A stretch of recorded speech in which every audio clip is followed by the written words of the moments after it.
Folks, a ton to get to on today's show. All the information now suggests that the Iranian nuclear facilities were virtually destroyed, but the media continue to maintain not, and Pete Hegseth is smacking them around. Plus, Zohran Mamdani, the radical of the moment. What does that mean for the Democratic Party more broadly? And more victories for President Trump, ranging from NATO to the executive branch. But first, my brand new book, Lions and Scavengers, is now available for pre-order. And yes, you can get a signed copy only at dailywire.com/shop. It's a rallying cry against the lies poisoning our country. Trust me, the scavengers will not like it. People like, the Zohran Mamdanis of the world. Again, that's dailywire.com/shop for signed copies. Also, it's Friday, the snark is simmering, the guests are problematic, and I just found a dog wearing a yarmulke in my inbox.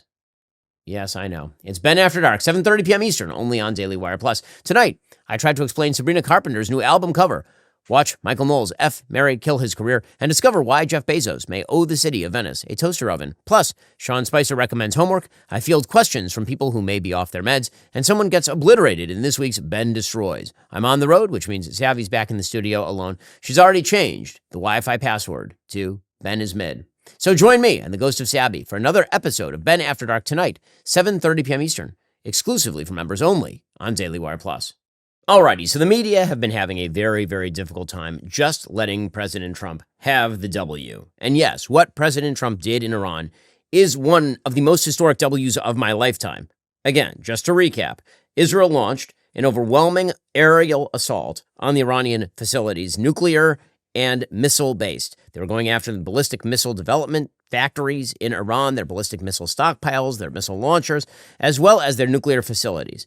And for nearly 2 weeks, Israel hammered the Iranians. But there was one facility in particular, Fordo, which was some 250, 300 meters underground.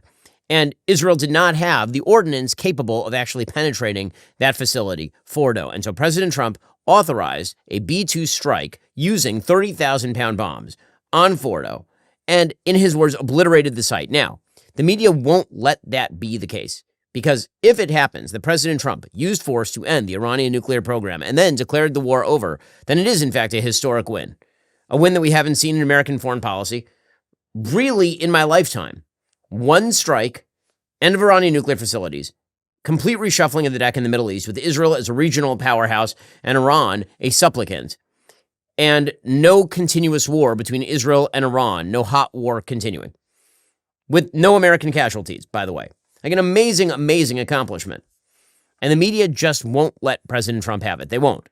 They just keep claiming over and over and over that actually, maybe Fordo wasn't destroyed. Maybe, in fact, Fordo is fine. Maybe the Israeli-American effort was completely for naught.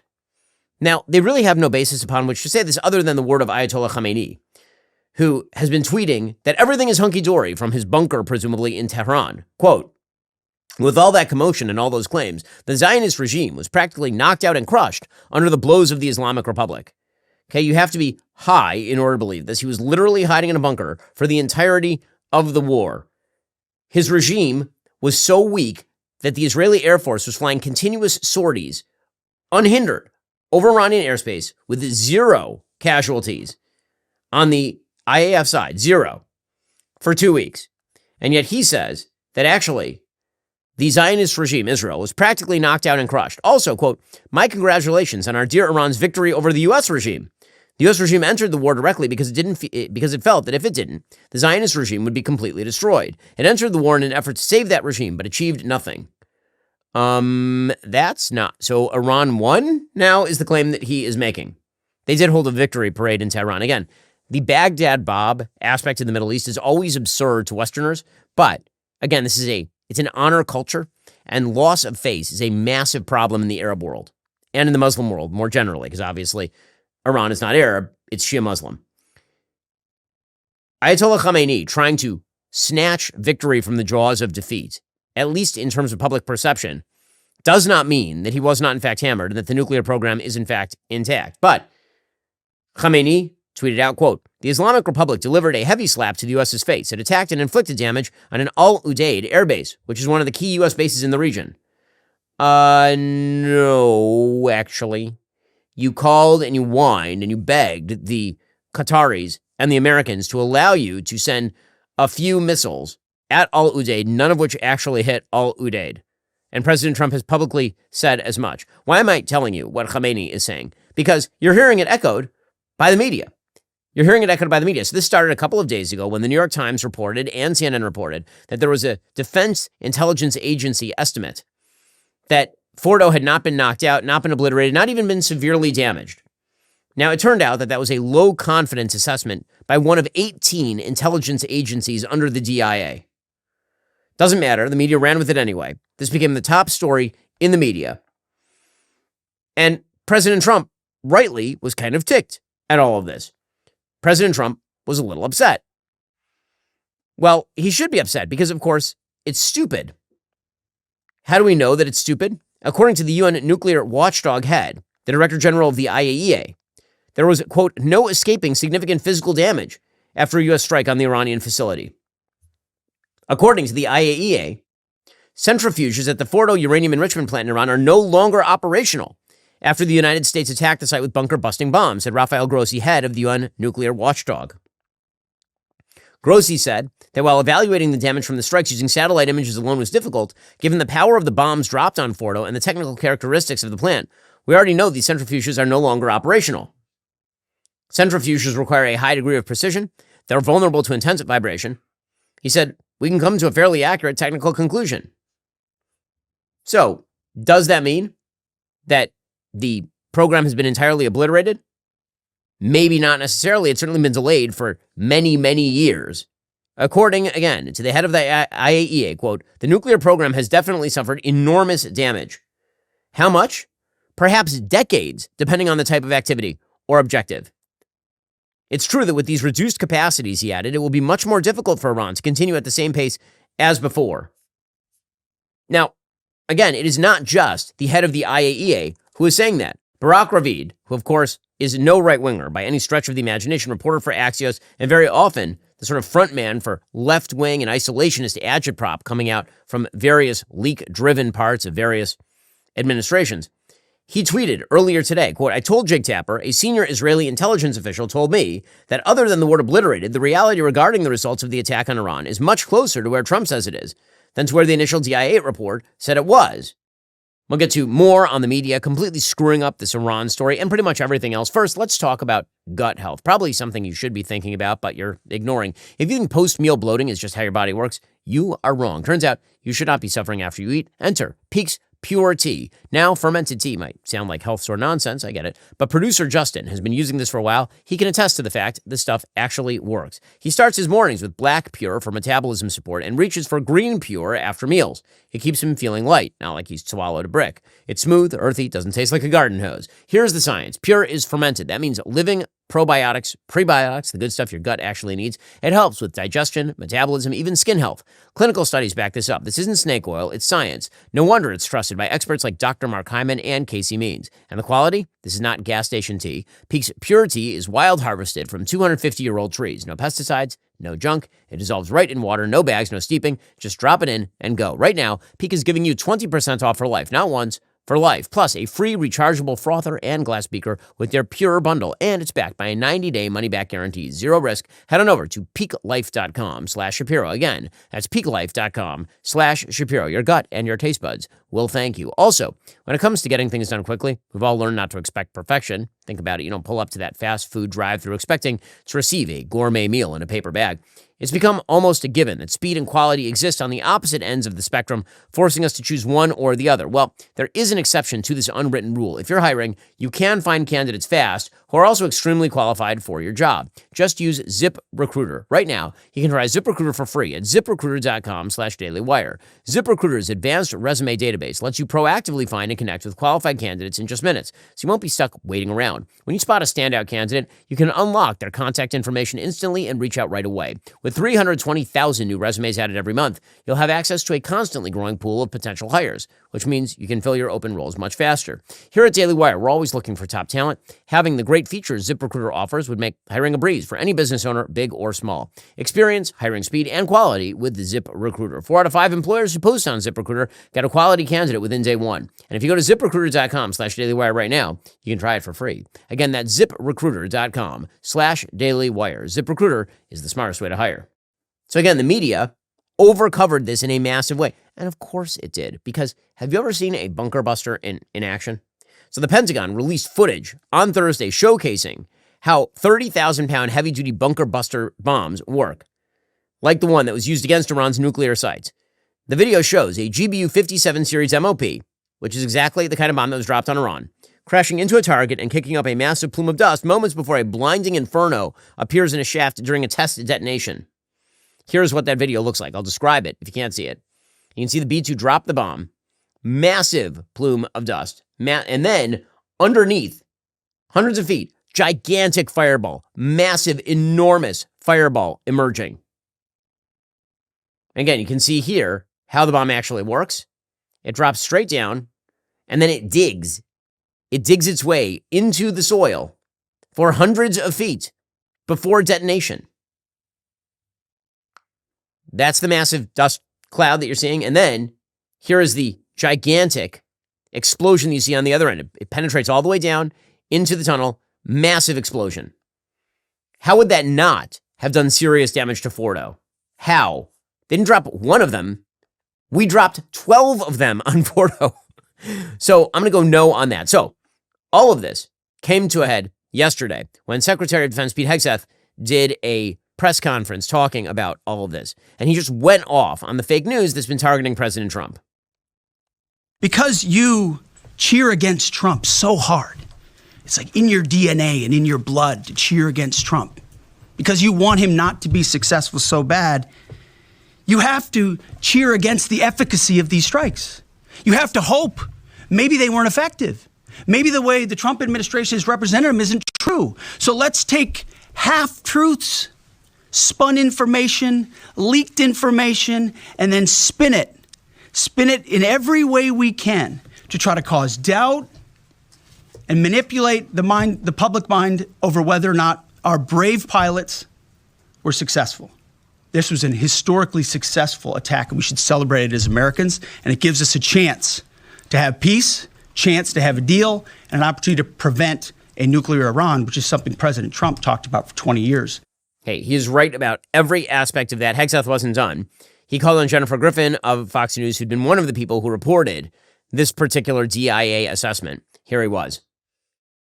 Do you have certainty that all the highly enriched uranium was inside the Fordo mountain, or some of it, because there were satellite photos that showed more than a dozen trucks there 2 days in advance? Are you certain none of that highly enriched uranium was moved? Of course, we're watching every single aspect, but Jennifer, you've been about the worst, the one who misrepresents the most intentionally. I don't what the president says. I'm familiar. Report about the ventilation shafts on Saturday night, and in fact, I was the first to describe the B-2 bombers, the refueling, the entire mission with great accuracy. So I take issue with that. I appreciate you acknowledging that this was the first the most successful mission based on operational security that this department has done since you've been here, and I appreciate that. So we're looking at all aspects of intelligence and making sure we have a sense of what was where. So again, Hegseth was very feisty with the media, and frankly, a lot of it is deserved.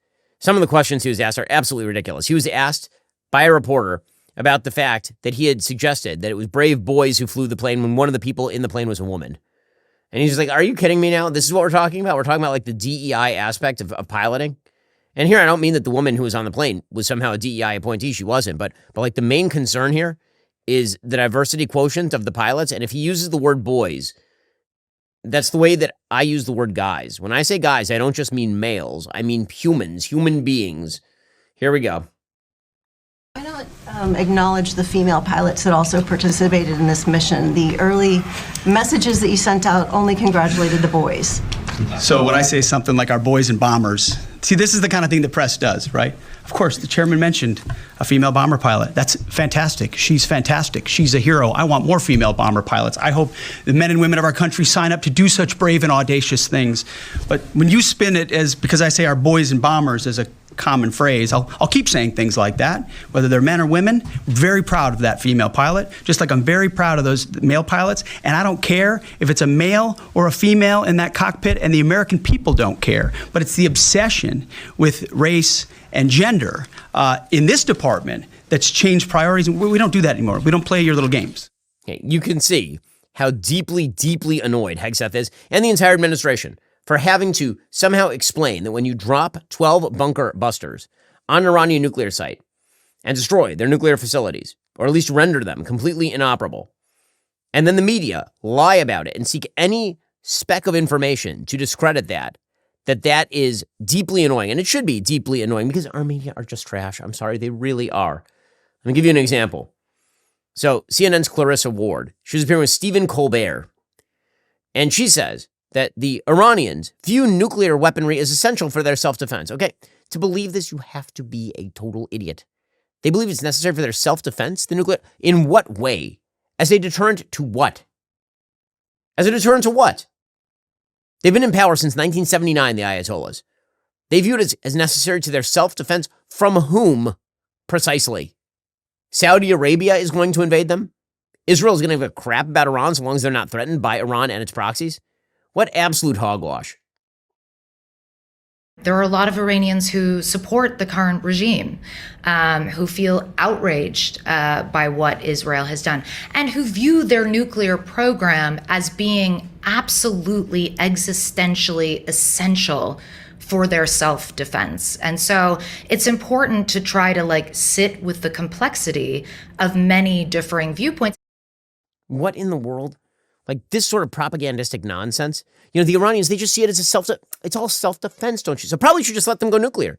Since after all, the Iranian people, many of them back the regime, and they just want to protect themselves with a nuclear weapon attached to a ballistic missile aimed at Israel. I mean, that's how you would defend yourself, would you not? As if that weren't enough, Jon Stewart jumped on the bandwagon as well, of course. He says it's just terrible that so many members of the Trump administration are annoyed at people in the media who downplayed the scale of the success and upplayed an incredibly dicey Defense Intelligence Agency report. Everything that is so difficult about this administration just on display in the moment. Just the even actions that it might take that can be successful are fraught with his fragility at all times. We obliterated their nuclear program. Well, the early intelligence says, that's scumbags reported that, and people that hate the pilots. And you just think, hey man, if it's real and all the things that you said you had accomplished had been accomplished, then it shouldn't be that hard to not be so defensive and angry. Now, this is really a ridiculous line of attack, and it is launched by the media all the time. They say something that is false, or they upplay a really, really dicey report. And then when somebody acts annoyed, they say, well, you're only annoyed. You're only annoyed because you know it's true. No, maybe President Trump is annoyed because he knows it's not true, and you won't just give him the W. And let's be real about this. President Trump deserves the W here. It is, again, one of the great historic American foreign policy victories of my lifetime, without a doubt. And by the way, there may be more to come. There's a report out of Israel Hayom today that President Trump and Prime Minister Netanyahu are looking forward to on the back of this successful destruction of the Iranian nuclear program. They're looking forward to a wide variety of diplomatic feats, which, if they happen, would certainly be incredible for the world. According to Israel Hayom, a four-way telephone conversation between United States President Donald Trump, Secretary of State Marco Rubio, Prime Minister Benjamin Netanyahu, and Minister of Strategic Affairs Ron Dermer occurred directly after the American assault on Iran's nuclear installations. According to a source familiar with the discussion's substance, Israel Hayom learned that all participants expressed extreme enthusiasm regarding the B-2 bomber mission results and were experiencing what the source characterized as euphoria. Yet the tremendous satisfaction among the four leaders derived not merely from operational achievements, but also from their future strategic planning. President Trump and Prime Minister Netanyahu aim to swiftly pursue fresh peace agreements with Arab states as part of the Abraham Accords expansion. They reached consensus on fundamental principles in general terms. They plan rapid implementation beginning with the termination of the Gaza war. 1. Gaza hostilities will conclude within 2 weeks. Ending conditions will encompass 4 Arab nations, including Egypt and the UAE, to administer the Gaza Strip, replacing the murderous Hamas terrorist organization. The remaining Hamas leadership will face exile to other countries while the hostages gain freedom. By the way, if they're able to broker this massive diplomatic win, multiple nations globally will accept numerous Gaza inhabitants seeking immigration. Abraham Accords expansion will bring Syria, Saudi, and additional Arab and Muslim countries to recognize Israel and establish official relationships. Israel will declare its willingness for future Palestinian conflict resolution under the two states concept contingent upon the Palestinian Authority reforms, basically saying maybe someday the PA were to moderate and start, acting not like a terrorist organization. Maybe then there might be a conflict resolution that might end with something like two states. Okay, we'll see. And finally, the United States will acknowledge limited Israeli sovereignty implementation in Judea and Samaria, which simply means that the Jewish areas of Judea and Samaria will be acknowledged by the United States as part of Israel, which always is going to be a part of any sort of final conversation. Concurrently, two diplomatic sources informed Israel Hayom about substantial American presidential pressure on Prime Minister Netanyahu to conclude the Gaza Strip operations. Israel Hayom further discovered that fears regarding the ambitious plan's potential failure contributed to President Trump's significant anger concerning those Israeli strikes after his Iran ceasefire announcement. President Trump expressed confusion about how Bibi would disrupt their agreed strategic peace framework over a minor Iranian missile. So, again, this is a very ambitious plan. We'll have to see how exactly it materializes. But President Trump has been given no credit for what he has done in the Middle East over the course of his first term and his second term. And he has done more for peace in the Middle East than any president in probably American history. When I say probably, I mean definitely in American history. And meanwhile, the president continues to win victory after victory. So he went to that NATO summit. He got every nation except for Spain, of course, to agree to spend 5% of GDP on defense, which is a wonderful, wonderful thing, forcing other nations in Europe to pick up their own defense tab so as to militarize them against the possibility of future encroachment from non-NATO actors like Russia, for example. That is a good thing. Hegseth, during his press conference, pointed that out as well. What President Trump accomplished in NATO yesterday was game-changing and historic. A shift in burden sharing to European responsibility in NATO that most would have said was impossible at the beginning of his term. But he said NATO needs to pay up. They started in the first term, and here in his second term, we've accelerated that. 32 NATO countries committed to spending 5% of their GDP on defense, on actually investing in the NATO alliance. So I hope with all the ink spilled, all of your outlets find the time to properly recognize this historic change in continental security. Yeah, Hegseth is totally right about this. Alrighty, coming up, Zohran Mamdani is making all the rounds. The radical left so excited. Democrats are freaking out. First, there are a lot of things in life that make you rethink your priorities. I have 4 kids. Every single time you have a kid, you rethink your priorities, and it reminds you of your mortality. Because bad news, we're all going to die. I know, dark, but that's where Policy Genius comes in. Policy Genius simplifies life insurance shopping with quotes from top insurers, helping you find affordable coverage that fits your needs and budget, all while giving your loved ones a financial safety net to handle debts, expenses like mortgage payments, even build wealth over time if the worst were to happen to you. With Policy Genius, you can find life insurance policies starting at just $276 a year for $1 million in coverage. It's an easy way to protect the people you love and feel good about the future. Policy Genius lets you compare quotes from America's top insurers side by side for free, with their licensed support team handling questions, paperwork, and advocating for you throughout the process so you can move forward quickly, get the coverage you need, and get back to living your life. What makes them trustworthy is their personalized approach. They know life insurance isn't one size fits all, so they clearly present all your options, including coverage amounts, prices, and terms, with complete transparency and no guesswork. Secure your family's future with Policy Genius. Head on over to policygenius.com/Shapiro to compare free life insurance quotes from top insurers. See how much you could save. That's policygenius.com/Shapiro.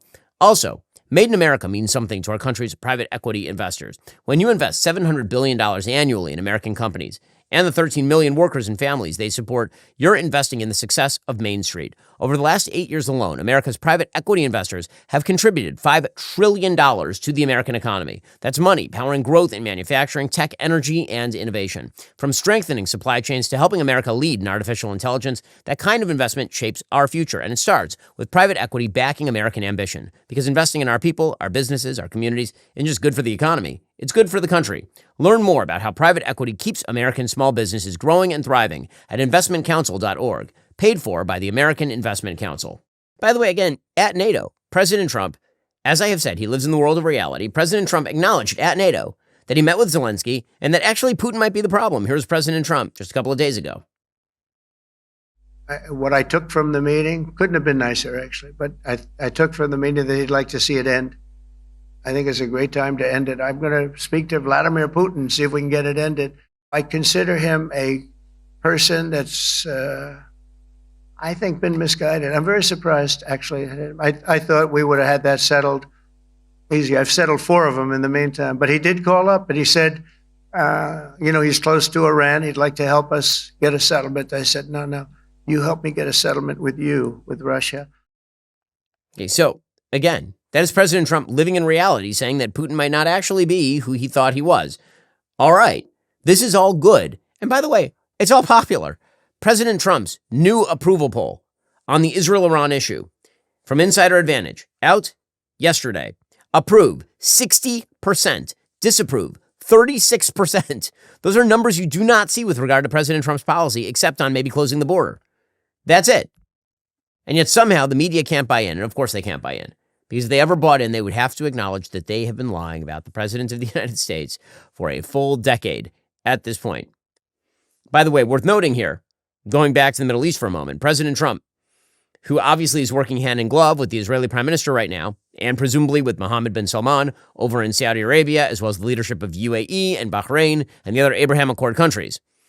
He put out a statement in support of Prime Minister Netanyahu, who has in fact been targeted by the legal establishment in Israel for a bunch of absolute sheer nonsense, some of the most spurious crap, the kind of lawfare that you saw against President Trump in the United States, except it's also happening in Israel. Trump put out a statement, quote, "Breaking news. I was shocked to hear that the state of Israel, which has just had one of its greatest moments in history and is strongly led by Bibi Netanyahu, is continuing its ridiculous witch hunt against their great wartime prime minister. Bibi and I just went through hell together, fighting a very tough and brilliant longtime enemy of Israel, Iran, and Bibi could not have been better, sharper, or stronger in his love for the incredible Holy Land. Anybody else would have suffered losses, embarrassment, and chaos. Bibi Netanyahu was a warrior, like perhaps no other warrior in the history of Israel, and the result was something that nobody thought was possible, a complete elimination of potentially one of the biggest and most powerful nuclear weapons anywhere in the world, and it was going to happen soon. We were fighting literally for the survival of Israel, and there's nobody in Israel's history that fought harder or more competently than Bibi Netanyahu, despite all of this. I just learned that Bibi has been summoned to court on Monday for the continuation of this long-running. He has been going through this horror show since May 2020, unheard of. This is the first time a sitting Israeli prime minister has ever been on trial. Politically motivated case concerning cigars, a Bugs Bunny doll, and numerous other unfair charges in order to do him great harm. Such a witch hunt for a man who has given so much is unthinkable to me. He deserves much better than this, and so does the state of Israel. Bibi Netanyahu's trial should be canceled immediately or a pardon given to a great hero who has done so much for the state. Perhaps there's no one I know who could have worked in better harmony with the President of the United States, me, than Bibi Netanyahu. It was the United States that saved Israel, and now it is going to be the United States of America that saves Bibi Netanyahu. This travesty of justice cannot be allowed. And good for the president, because that is obviously true. I mean, for people who watch Israeli politics closely, what's happening to Netanyahu is a witch hunt that has been promoted by his political opponents in order to get him off the political stage, thanks to his high levels of success. Okay, meanwhile, as President Trump moves from victory to victory. And again, the victories are stacking up. We'll get to more of his victories a little bit later on in the show, including a big one at the Supreme Court. First, what's going on in New York is quite telling. The Democratic Party at a loss, at a complete loss for what to do next, thanks to President Trump's victory in 2024 and his string of successes since. They're now relegated to hoping that the revolutionaries have a plan. The socialist revolution will be led by, of course, the absolutely brilliant Alexandra Ocasio-Cortez, former bartender and empty-headed loon, and now Zohran Mamdani, the victor of the New York Democratic mayoral primary. So Mamdani, as I've described before, is actually a communist. He actually believes in nationalization of resources, meaning that the government ought to actually run the businesses. The government ought to be involved in every aspect of life. He is Bernie Sanders on steroids, with the additional pleasure of also being pro-jihadi as well as pro-transing the kids. So pretty much every left-wing piece of the Omni cause that you could brag about is something that Mamdani supports. So Mamdani was recently on ABC 7 in New York, where he explained that actually the best plan would be to take all the money and then just give it equally to everybody, because there's a lot of money for everybody, you know. I think of the words of Dr. King, who decades ago said, call it democracy or call it democratic socialism, there must be a better distribution of wealth for all of God's children in this country. And it gets to the heart of the matter, which is inequality. And my belief that every New Yorker should have what they need to live a dignified life. It shouldn't be something that they can be priced out of. There is enough money for a life of dignity for all people. It's just a question of whether we have the political will to ensure that that money is being spent on delivering that. It's just amazing. It's all about the political will. See, for the left, it's never about a practical plan that actually succeeds. It's all about if you only had the will, then reality itself would reshape to meet your demands of it. All the poor would disappear, all of the lazy would disappear, and everybody would simply live in a Garden of Eden. Apparently, that is how Mamdani does policy. So Mamdani also recently suggested that his tax plan will involve making everyone who does business in New York pay the New York City income tax rates. So you wouldn't even be able to move your business out of New York City. You would, even if you relocated to Florida, if you were still doing business in New York City, you'd pay New York's tax rate, which all that happens is that people stop doing business in New York City. That's actually what happens. And what I've proposed is that we raise $10 billion to pay for our entire economic agenda and start to Trump-proof our city, because we know he'll use federal funding as leverage over this city. And we will do so in two key ways. The first is to match the state's top corporate tax rate to that of New Jersey. We are at 7.25%. They're at 11.5%. Corporations can pay it over there. They can pay it over here. And the beauty of it is that it doesn't just apply to corporations headquartered in New York City. Because when you say this, people will say, well, they're going to go to Florida. Mm-hmm. Wherever you are headquartered, as long as you do business in the state of New York, you are taxable for that corporate tax. We're talking about corporations that are making millions of dollars, not in revenue, but in profit. And the second is taxing the top 1% of New Yorkers. We're talking about people who make $1 million a year or more, taxing them just by a flat 2% tax increase. And I know if 50 Cent is listening, he's not going to be happy about this. Mm-hmm. He tends to not like this tax policy, but I want to be very clear. This is about $20,000 a year. It's a rounding error. And all of these things together, they make every New Yorker's life better, including those who are actually getting taxed. Really? Is that why all those people are going to leave? Because they will. They will, and they'll stop doing business there. I know this because when we moved our business from California, one of the key reasons we did this was because of the regulation and the tax structure in California. And Gavin Newsom, at the time, was threatening something very similar. He was actually threatening something even crazier. He was suggesting that if you moved out of California, they would still try to retroactively grab your taxes after you left. If you left and you'd been a resident of California sometime in the past 10 years, they would still try to tax you as though you were living in California. It was totally psychotic. And you know what? I left and I took my money and I took my company and we took our profit and we went away. And when you're talking about sophisticated financial players like the ones in New York, if you think those people can't relocate, you're out of your mind. They obviously can, especially because financial transactions now exist in the cloud. They exist in the ether. Those financial transactions can take place cross-nationally with the push of a button. The idea that Zohran Mamdani is going to pin down some of the most sophisticated and rich financial players in New York City and tax them to death, and they won't try to escape in any way, is totally insane. But, again, this is who New York Democrats have decided ought to be their mayor. Also, he's very concerned. He's very concerned about discrimination in the city of New York against Muslims. Here he was with Jen Psaki over on MSNBC. It's sad in that in one sense it's unsurprising, and in another it is still deeply disappointing to see what politics has become in this moment. To have to deal with regular death threats where I'm told that someone is going to blow up my car and is going to kill me and my family and the people that I love. And I've spoken to many Muslims across this city who have shared that their fear of having to be essentially branded a terrorist just by living in public life is one that keeps them preferring life in the shadows, life outside of that specter. And this is not the way that we can have our city be. It's not the way that we can have our country be. This has to be a place where we understand the mutual belonging of each and every person here. Except for the Jews. He says, by the way, that he will arrest Benjamin Netanyahu if he's elected mayor and Netanyahu comes to the city of New York. Jews are going to flee New York City like nobody's business, which may be his plan, actually. But socialism is so hot right now. It is so hot, like Will Ferrell and Zoolander hot right now. Already coming up, we'll get into vagaries surrounding the big, beautiful bill. President Trump needs it to pass. Will the Senate parliamentarian even allow that to happen? We're days away, first, from what has been dubbed the real reset, the greatest threat to the U.S. dollar's global dominance in over 80 years. On July 6th, BRICS nations, Russia, China, India, Iran, many more, are expected to unveil their plans to circumvent the U.S. dollar, thus cratering its value. They've already been laying the groundwork, as their central banks have been methodically divesting from the U.S. dollar and U.S. bonds in favor of gold. How can you protect your IRA or 401k from the fallout from this landmark shift? Diversify with gold from Birch Gold Group.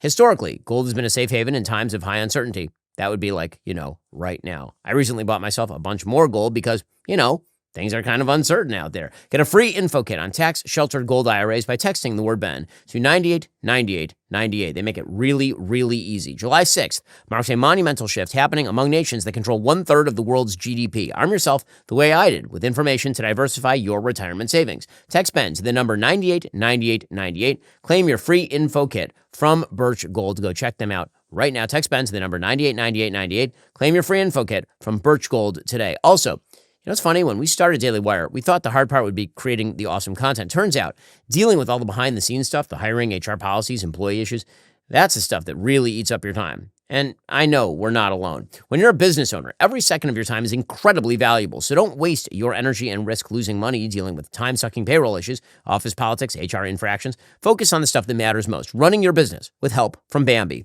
Here's what makes Bambee different. They give you access to your very own dedicated HR manager at a fraction of what it costs to employ somebody full-time. And get this, Bambee costs just $29 a month, whether you have 10, 75, even 100 employees.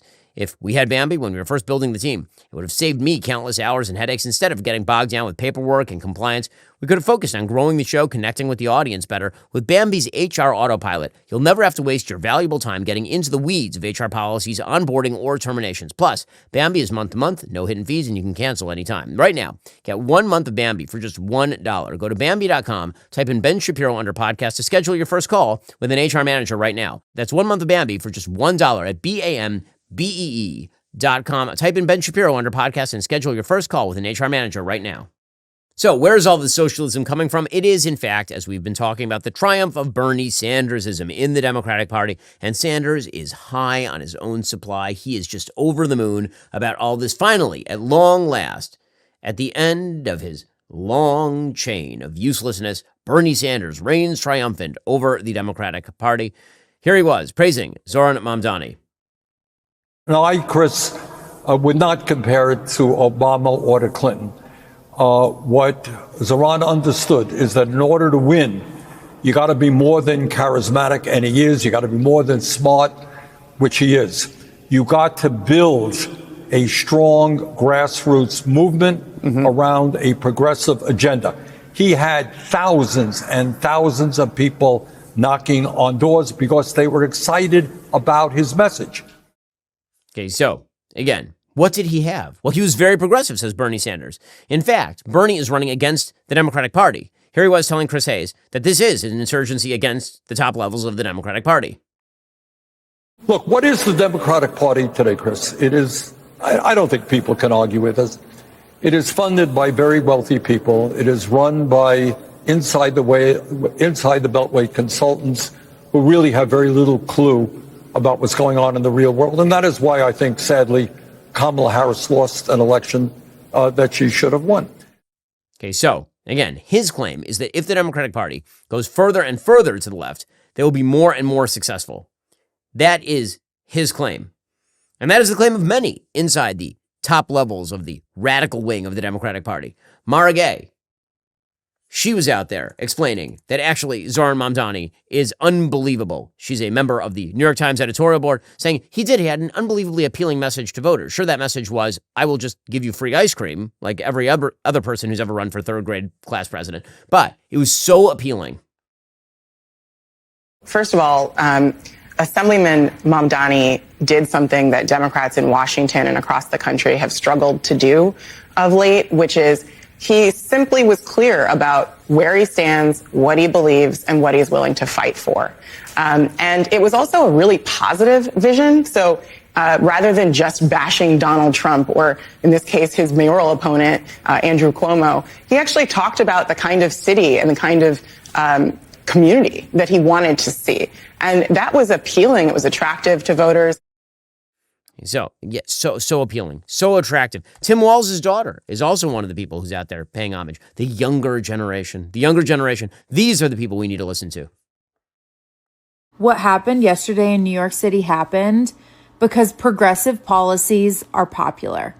I know it might surprise some people, but feeding kids lunch, providing childcare, having accessible and functional public transportation, among many other things, are popular policies everywhere. They're popular everywhere.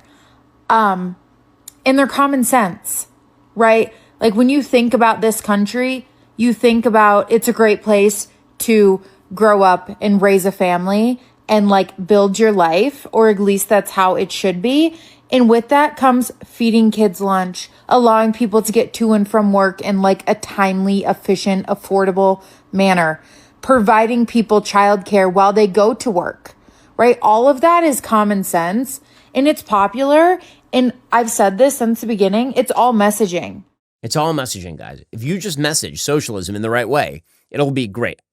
We have trained an entire generation of idiots not to understand how markets work, how profit works, how capitalism works, how cost and benefit work, how government programs work. And because they've been removed from all of it, they now get to sit around and theorize that they're magical solutions that they just came up with 1 second ago, don't you know? That those will all work. Sure, they've never worked well in the past, but now they will work. Now they will. And it's dolts like Stephen Colbert leading the way. These past middle-age gray hairs who are still pretending they're cool with the younger set. And yesterday, in a stunning upset, Democratic Socialist Zohran Mamdani won the Democratic mayoral primary. Huge applause. That's extraordinary. That's extraordinary. Mamdani is now on track to become the city's first South Asian mayor, first Muslim mayor, and the youngest mayor in over a century. Wow. Well, that's really what matters, is his ethnic identity. And for these people, it actually does. The fact that he is a radical leftist who believes everything it is possible for radical leftists to believe is the feature, not the bug. The younger generation of Democrats, again, pushed forward by very rich, white, far leftists in the media. That younger generation is eating the Democratic Party from the inside out. It's why there's still some in the Democratic Party who believe that people like Jamal Bowman are the wave of the future. Jamal Bowman was an ally of AOC.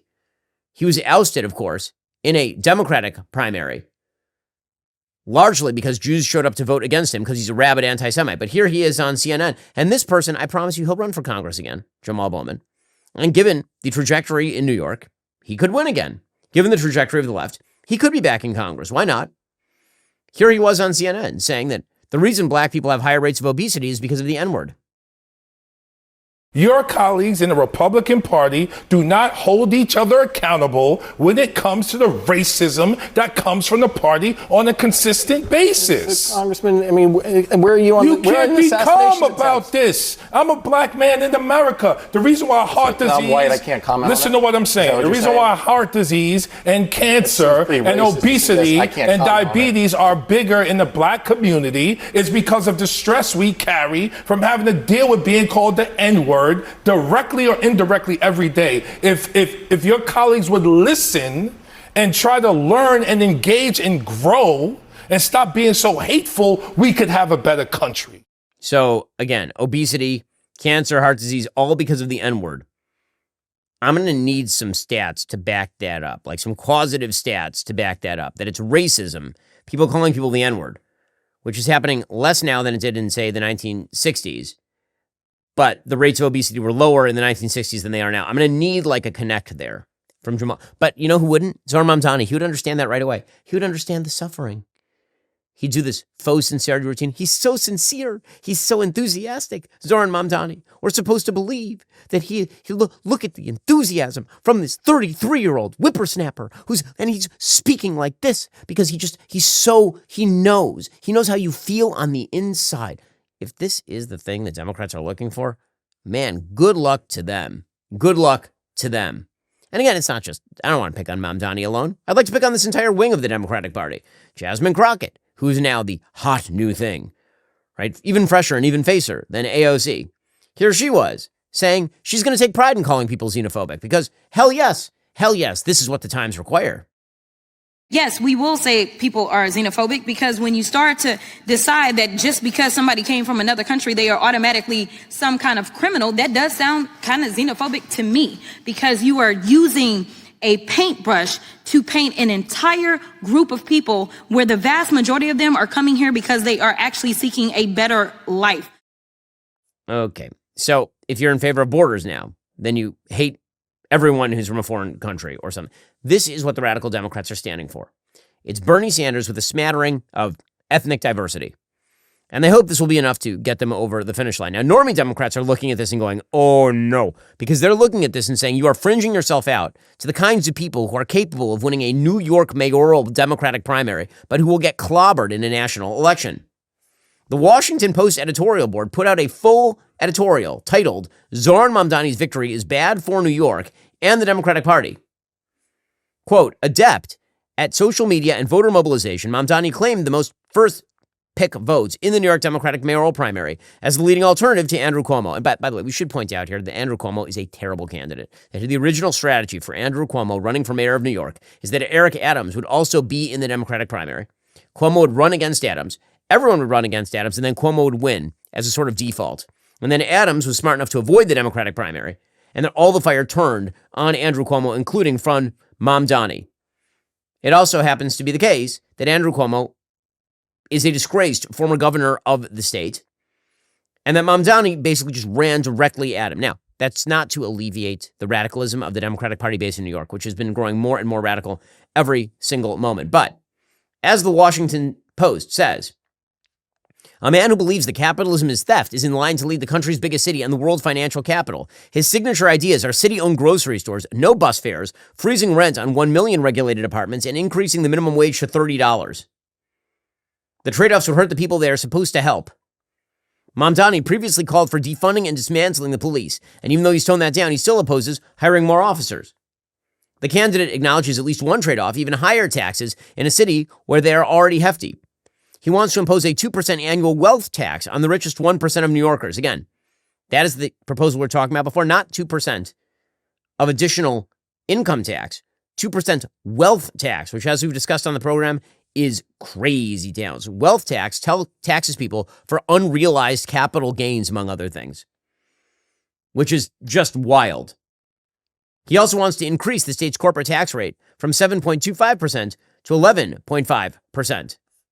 So the Washington Post says, should Mamdani become mayor, Democrats such as New York Governor Kathy Hochul can lead the way in containing him, not least so he does not define their party.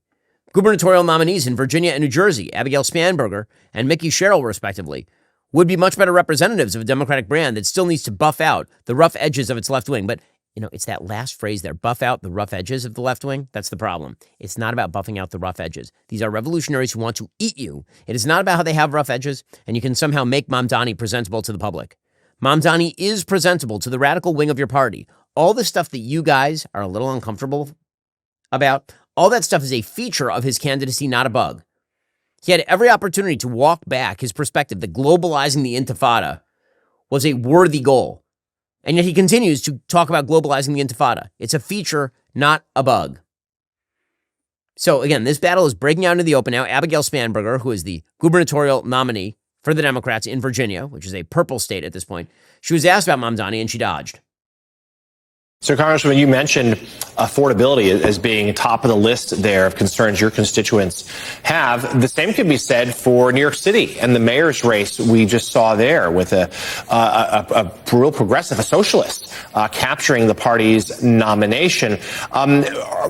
Republicans have sort of rejoiced at that. He is obviously far to your left on a number of issues. Are you concerned that you'll be painted with that same brush, that sort of liberal socialist out of touch brush? Or do you think there's room for all of these views in the party? So I do not pretend to know anything about New York City politics or the outcomes of that election. What I know is my state, the Commonwealth of Virginia. Okay, so again, she's dodging. She's not the only one who's dodging. Representatives Pat Ryan, Josh Riley, Richie Torres, all Democrats from New York, all dodged reporters. Representative Dan Goldman asked if he had any thoughts on the result, told Axios, not right now. Major Democratic donors are in a state of panic. They don't know where to put their money. And all I can say is you lay down with Mamdani. You're the one who gets up with whatever you got from him. Okay, that is your problem. That is your issue. You have been flirting with this for a long time. Chris Cuomo, the brother of Andrew Cuomo, and of course, no great conservative, he came out and declared the Democratic Party dead after Mamdani's victory. The Democratic Party is now officially in MAGA mode. We are now on both sides in a period of extremism. The same way MAGA played with the prejudices of white nationalism, you're seeing an identical dynamic on the left with prejudices like tacitly supporting extreme Islamism or targeting Jews. For the right, it's migrants. For the left, it's Jews. It's fundamentalist Christians dominating the right. It's fundamentalist Islamists making headway on the left. I know that doesn't sound like Democrats, but that party is dead. What it will be reborn as, we'll see. Okay, so he's not wrong. The Democratic Party is absolutely falling apart. And this is an opening for Republicans. No question. Tom Homan, the border czar, he is ready to go up against Mamdani. Mamdani has vowed that he's going to eject ICE from the city. He says, fine, you actually try to interfere with law enforcement in your city, we'll arrest you. Zohran Mamdani. So he's saying, I mean, this is incredible. He's vowed to kick the, quote, fascist ICE out of New York City, okay? So how do you intend to deal with that? Because I would guess there are going to be a lot of criminals and Iranian cells and whatnot in New York City. The job's not done there. What do you say to this guy? Good luck with that. Federal law trumps him every day, every hour, every minute. We're going to be in New York City. Matter of fact, because it's a sanctuary city, President Trump made it clear a week and a half ago. We're going to double down and triple down on sanctuary cities. If we can't arrest a bad guy in the county jail, one agent arresting one bad guy, they release him in the streets like New York does every day. We got to send a whole team to look at this guy. And not only that, we're going to send additional teams to look for all the people they arrest. We're going to concentrate in sanctuary cities because we know they're releasing public safety threats and national security threats back to the street. So we know we got a problem there. So we don't have that problem in Florida where most sheriffs work for us. So we're going to just double up and triple up on New York. And not only are we going to send more agents to the neighborhood, we're going to increase worksite enforcement tenfold. If we can't arrest them in the jail, you're going to force them in the neighborhood, then we'll find them in the neighborhood. If we can't find them in the neighborhood, we'll find them at the worksite. So game on. We're coming. Okay, so again, the Democrats losing their minds, going far left, is a potential massive win for Republicans. And new analysis of the 2024 election shows this. It shows that actually President Trump, if the electorate had been even larger, if more people had voted, would still have won, and maybe by more, according to the New York Times. The new data, including a new study from Pew Research released Thursday, offers a more dispiriting explanation for Democrats. Young, non-white, and irregular voters defected by the millions to Mr. Trump, costing Ms. Harris both the Electoral College and the popular vote. The findings suggest that Trump's brand of conservative populism once again turned politics as usual upside down, as his gains among disengaged voters deprived Democrats of their traditional advantage with this group, who are disproportionately young and non-white. For a generation, the assumption that Democrats benefit from high turnout has underpinned the hopes and machinations of both parties, from Republican support for restrictive voting laws to Democratic hopes of mobilizing a new progressive coalition of young, non-white voters. It's not clear whether Democrats will struggle with irregular voters in the future, but the data nonetheless essentially ends the debate about whether Harris lost because she alienated swing voters or because she failed to energize her base. In the end, Democrats alienated voters who longtime support they might have taken for granted. So, again, this is a major problem for the Democrats. If the Democrats continue to move to the left, then they will continue to run away from victory. People in the middle, disaffected voters, are going to leave in droves. There are now 6 separate analyses from 6 different groups about whom 2024 non-voters preferred, the people who didn't vote. And the answer ranges from Trump plus 20, that'd be American National Election Study, to Trump plus 6, that'd be the New York Times. So again, non-voters, the people who are less likely to vote, actually support. They are a silent majority, as President Trump has said. And that silent majority is going to be not so silent, and it's going to get larger and larger the more the Democrats go nuts. Now, is that something Republicans should root for? So, obviously, you can make the argument that if you're a Republican, you want Democrats to continue following the Bernie Sanders, Zohran Mamdani path. I'm going to make the case that this is a mistake. The reason I think this is a mistake is that the country is better off when you have 2 parties that are at least living in the suburbs of reality. As I've said before, I think President Trump lives full-time in reality. I think he is a very realistic person who responds to incentive structures. The problem with the Democratic Party that swings out to the radical left, the way that we are watching right now, they could have a George McGovern moment where they just get blown out in 2028, the same way that they got blown out in 1972 when they decided to run on acid and peacenik nonsense from George McGovern. It's also possible that things could go wrong. It's a very dangerous game to pick your opponents and hope that those opponents are then going to lose to you. Sometimes it works, but sometimes it doesn't. And I would much rather have a Democratic Party living somewhere within the realm of reason, where discussions are possible, than living in the realm of Columbia University Tentifada students running as mayor of New York or president of the United States. Because my great fear is that in a two-party country, one of those parties has to win. And if the Republicans fall down in any way, shape, or form, this very high-stakes poker right here, if the Republicans fall down in any way, shape, or form, you could see a deeply radical, anti-American person become president of the United States. You could. It is always a possibility. Enough dissatisfaction creates backlash, and that backlash can come in some pretty hideous forms, which is why it is so important that Republicans continue to pass the big, beautiful bill. Now, there's a major holdup with regard to the big, beautiful bill. Apparently, the Senate parliamentarian has now decided that there are serious problems with the big, beautiful bill. So there were decisions publicized Thursday from the Senate parliamentarian that affects several major pieces of the big, beautiful bill. The one giant piece of legislation that includes the Trump tax cuts, funding for immigration, funding for a wide variety of priorities. So again, according to the Senate parliamentarian advised that actually several provisions of the one big, beautiful bill would be subject to a 60-vote threshold if they remain in the bill. Remember, this is supposed to be passed under reconciliation. What that means is that because the budget is really, really important, essentially there is a rule in the Senate and the House that you can pass by 51 votes in the Senate, not having to overcome a filibuster, a budget bill. If there's a bunch of extraneous stuff in the budget bill, then theoretically that could be struck down by the parliamentarian as not really inside the budget and therefore subject to a 60-vote filibuster. Alrighty, so you're asking, what does the Senate parliamentarian do? Well, don't ask me, ask my sponsors over at Perplexity. So here's what Perplexity says. The Senate parliamentarian is the official nonpartisan advisor to the United States Senate on the interpretation and application of Senate rules, precedents, and parliamentary procedure. The parliamentarian and their staff provide guidance to the presiding officer, Senate leaders, individual senators, and committees on how to conduct Senate business in accordance with established rules and precedents. Key responsibilities include advising the presiding officer on procedural questions, motions, the appropriateness of amendments or measures. Now, the parliamentarian's authority is advisory, not binding.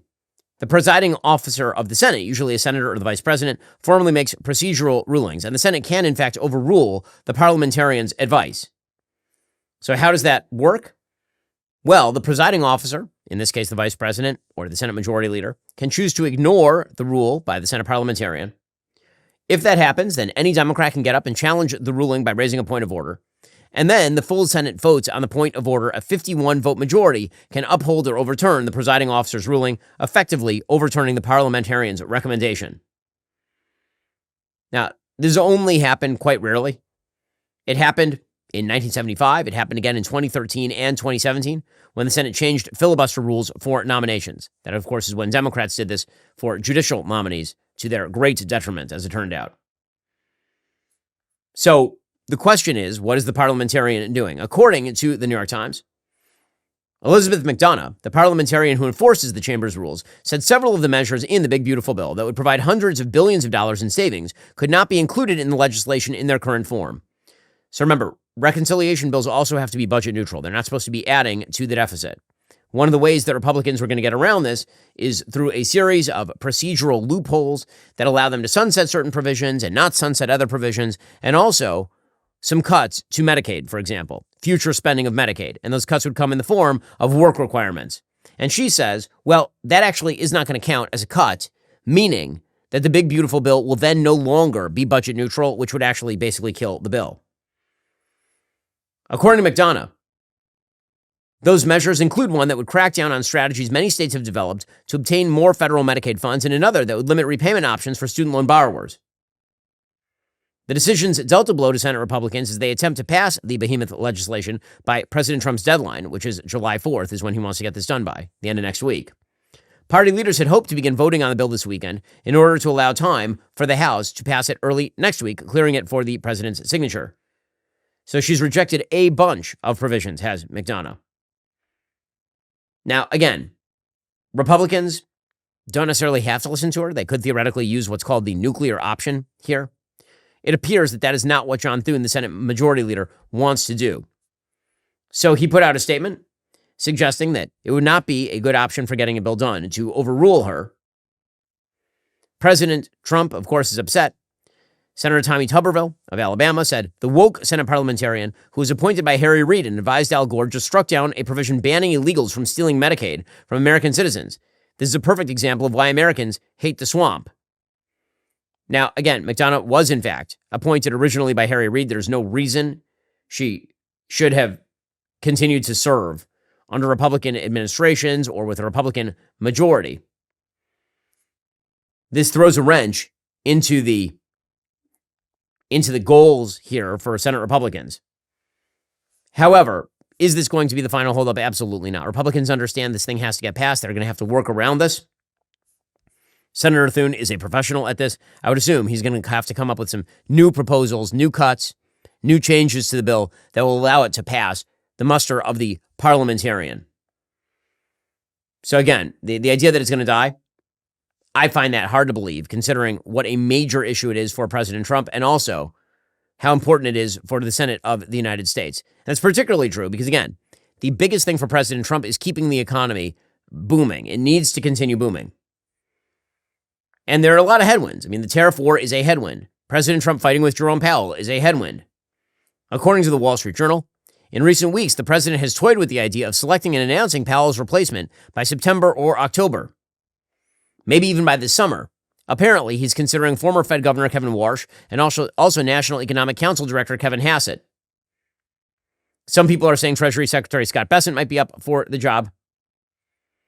Because the new chair wouldn't take office until next May, according to the Wall Street Journal, announcing the pick this summer or fall would be far earlier than the traditional 3 to 4 month transition period, basically be Trump saying he has no confidence in Powell, which of course we already know.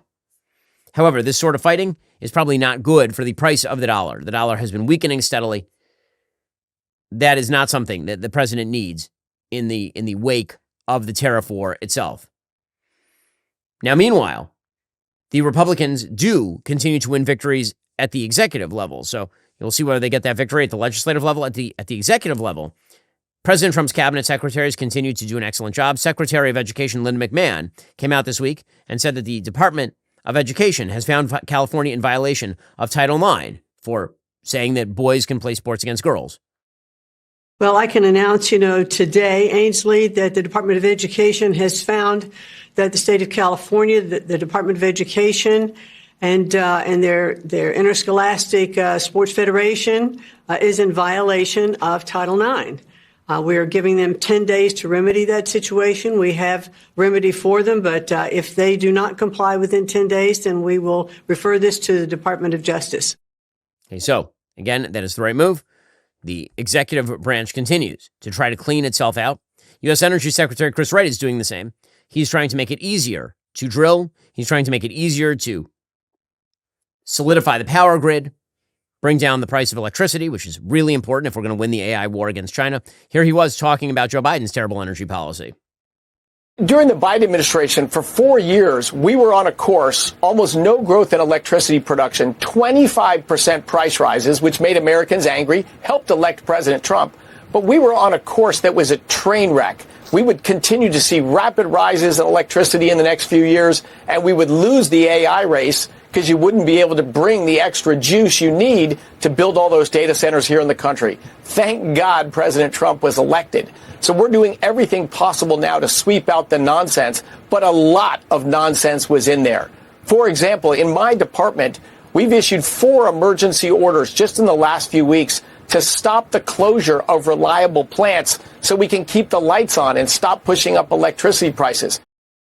So, again, I think that the executive branch is doing a good job of cleaning itself out. That's also true with regard to USAID. Shocking report out of the Daily Wire from Luke Rosiak. Apparently, President Biden's USAID awarded an $800 million contract to a business operating out of Virginia home, even after it formally ruled that its key manager lacked honesty or integrity. A reference to the fact that according to a May 12th guilty plea, he had secured USAID contracts through bribery for a decade. That contract was for addressing issues affecting the root causes of irregular migration from Central America to the United States. That was the work that Biden assigned to VP Harris, but which she never did anything about, according to the Daily Wire.